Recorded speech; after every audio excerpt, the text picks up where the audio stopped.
कि एक भगवान का ऐसा निश्चल भक्त था कि जिसके अंदर कोई छल कपटी नहीं था, कोई विशेष उसने पढ़ाई लिखाई नहीं की थी, ज्ञानी नहीं था, बस गाय चराता था। और उसने सुना था कि वो कृष्ण ब्रज में गाय चराता है। और वो कृष्ण कौन है? बोले वो साक्षात भगवान है।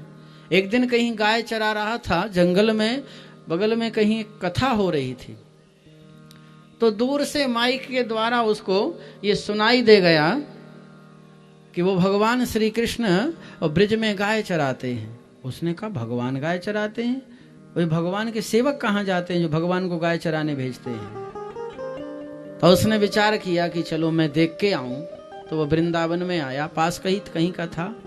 आया तो बिहारी जी के मंदिर में आ गया और आकर के वहां के जो मालिक गोस्वामी थे उनसे कहा, बोले महाराज ये भगवान की जो गौएं हैं ना, इनको चराने भगवान जाते हैं? तो उनने भी कहा हाँ जाते हैं। और जाते थोड़ी थे भगवान बिहारी जी, जाने को तो ग्वाला ही गाय ले जाते थे। बोले हाँ जाते हैं। तो उसने कहा कि अब भगवान को मत भेजना, मैं आ गया, मैं जाया करूंगा गाय चराने। तो उन्होंने कहा भाई तू क्या सेवा लेगा? बोले कोई सेवा नहीं चाहिए मुझे, मैं तो ऐसे ही बस खाने पीने को मिलेगा। गोसाइयों ने कहा यहाँ कोई कमी नहीं है। आपको बताएं वृंदावन में खाने पीने की कोई कमी नहीं है। वहाँ प्रसाद इतना मिल जाता है कि दोपहर के भोजन की, सुबह के नाश्ते की आवश्यकता ही नहीं पड़ती है हर मंदिर में। और इस समय तो आप सबको यहाँ लगभग वैष्णव हो कुछ लोग, तो इस समय तो वहाँ 1 महीने बहुत बड़ा उत्सव चल रहा है। राधा वल्लभ जी में, राधा रमन जी में, राधा दामोदर जी में खिचड़ी महोत्सव, बड़ी सुंदर सुंदर खिचड़ी। सुबह 6 बजे सूर्योदय से पहले ही भगवान को खिचड़ी का भोग लग जाता है। और हमारे श्री वैष्णवों के यहाँ तो और विशेषता है, खीरान बनता है, हलवा बनता है, पकौड़ी बनती है, और सूर्योदय के पहले ही भोग लग के हमको सबको मिल जाता है। तो इस समय क्या हर समय वहाँ प्रसाद मिलता रहता है। तो भूखा तो कोई रहता नहीं। तो कहा भैया खाने को तो खूब मिलेगा। तो गाय चराने चला गया। अब उसने विचार किया कि ये तो कहते थे कि वो कृष्ण गाय चरा नहीं आता है, और वो तो है ही नहीं यहाँ, ये तो ग्वाला थे। तो उसकी भावना थी कि इससे आगे वो कुछ जानता ही नहीं था। उसकी भावना में बंद करके भगवान पहुंच गए। तो भगवान से बोला ऐसा करो कि आप ही हैं वो जो मंदिर में बैठे हैं, वो जो आपकी पूजा वूजा करते हैं, आपकी आरती उतारते हैं, बहुत लोग हाथ जोड़ते हैं आपके। भगवान ने कहा वो मैं ही हूँ। तो कहा आप क्यों परेशान होते हो? अब आप जाओ बैठो मंदिर में, मैं आ गया, मैं चराया करूंगा आपकी गाय। भगवान ने कहा ठीक है। तो भगवान अदृश्य हो गए। अब मंदिरों में एकादशी होती है, तो एकादशी जब होती है तो फिर वहां अन्न नहीं बनता है, फलाहार थोड़ा सा बनता है, बहुत थोड़ा सा, वो भी एक समय मिलता है। बड़ी परेशानी होती है उस दिन। दोपहर भगवान का फलाहार थोड़ा सा मिलता है और दिन भर बस भजन करो। एकादशी थी तो उसको भोजन देने को जाते थे गोस्वामियों के बच्चे। उस दिन एकादशी थी, भोजन बना नहीं, सो कोई उसको देने नहीं गया। वो देखता रहा। दोपहर के 2 बज गए, 3 बज गए। विचार करने लगा ऐसे यहाँ सेवा नहीं होगी, जिसके लिए आए थे वही नहीं हो पा रहा है। अरे अपन तो भोजन के लिए आए थे घर द्वार छोड़ के। आया शाम को और गोस्वामी जी से बोला महाराज ये समारोह आपकी धर्मशाला, हमसे नहीं होगा, हम नहीं कर पाएंगे ये सेवा, भूखे हमसे सेवा नहीं होती है। गोसाइयों ने कहा कि नहीं भैया हमारे यहाँ एकादशी थी, और एकादशी जब होती है तो भोजन नहीं बनता।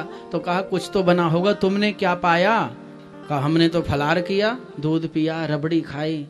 अरे तो थोड़ा बहुत हमको ही भेज देते महाराज, भूखों बैठे रहे, वहां कोई फल मिले तो ले लिया, नहीं तो ऐसे ही रहे। गोसाइयों ने कहा कोई बात नहीं, देख लेंगे। फिर 15 दिन निकाले उसने। 15 दिन के बाद फिर एकादशी आई, तो फिर भी गोसाइयों ने ध्यान रहा नहीं, भोजन बना नहीं था। तो आज भगवान बिहारी जी भोजन लेकर के उसको अपने पीतांबर में बांध करके और जंगल में जहां गाय चरा रहा था वहां पहुंच गए।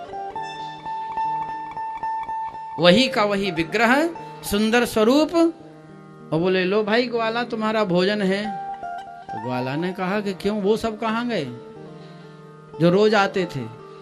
अरे बोले वो कहीं व्यस्त होंगे, और भगवान को तो उजागर करना था उसको।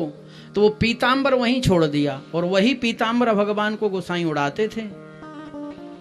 शाम को जब वो पीतांबर लेकर के आया तो बड़ा गुस्से में आया, क्रोध में, और जो मालिक थे महंत गोस्वामी जी उनसे कहा, क्यों महाराज, क्या महंत जी चल बसे सब रे चेला आज, जो भोजन लेकर गए श्री ब्रराज महाराज।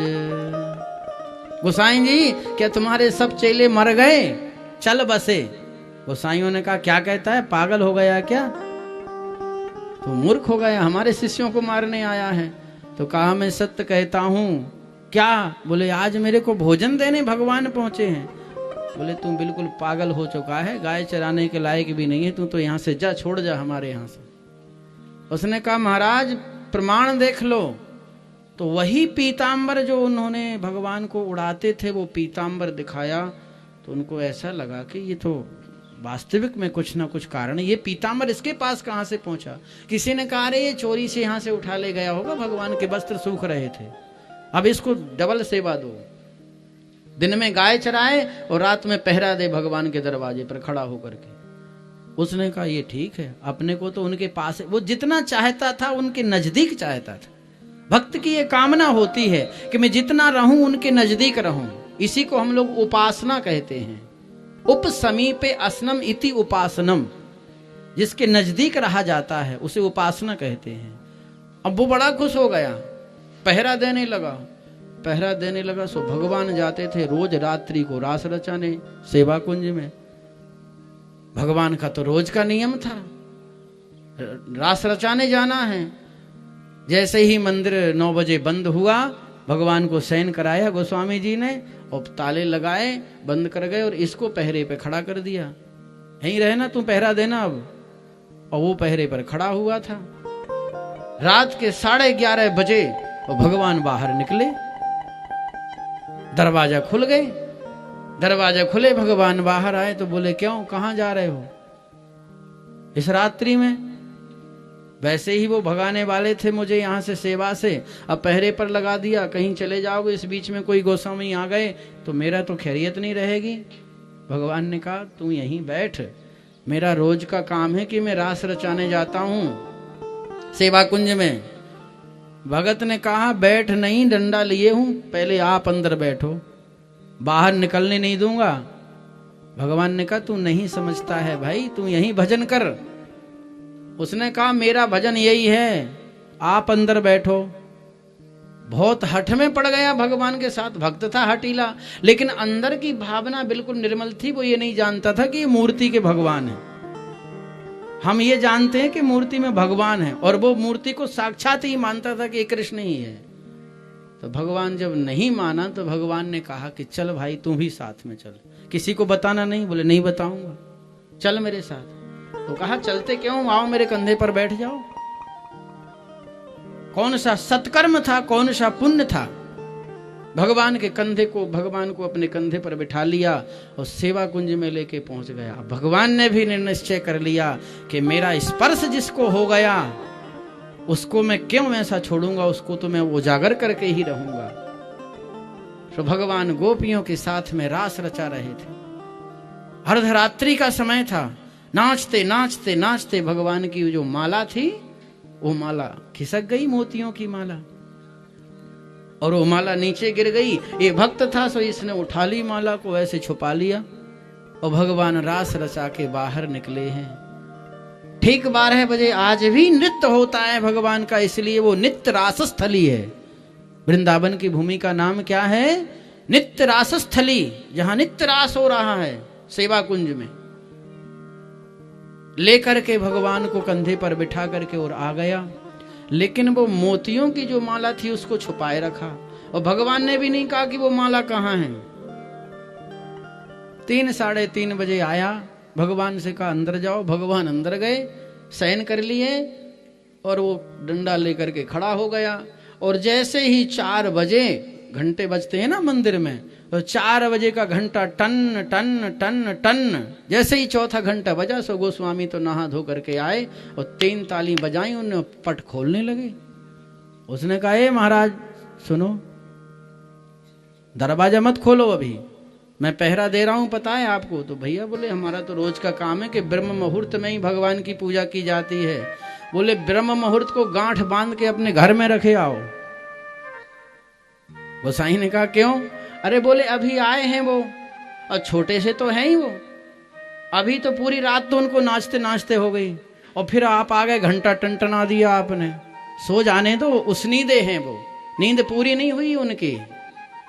गोसाई ने कहा भाई तू समझता नहीं है, हमारी पूजा सेवा है, भगवान का उत्थापन करते हैं, फिर उनकी मंगला आरती करते हैं, फिर उनको हाथ धुलाते, पैर धुलाते, तुलसी से दतुन कराते हैं, फिर उनको स्नान कराते हैं, वस्त्र पहनाते हैं, इतने में हमको 6 बज जाते हैं, और फिर भक्त आ जाते हैं, दर्शन खोलने पड़ते हैं।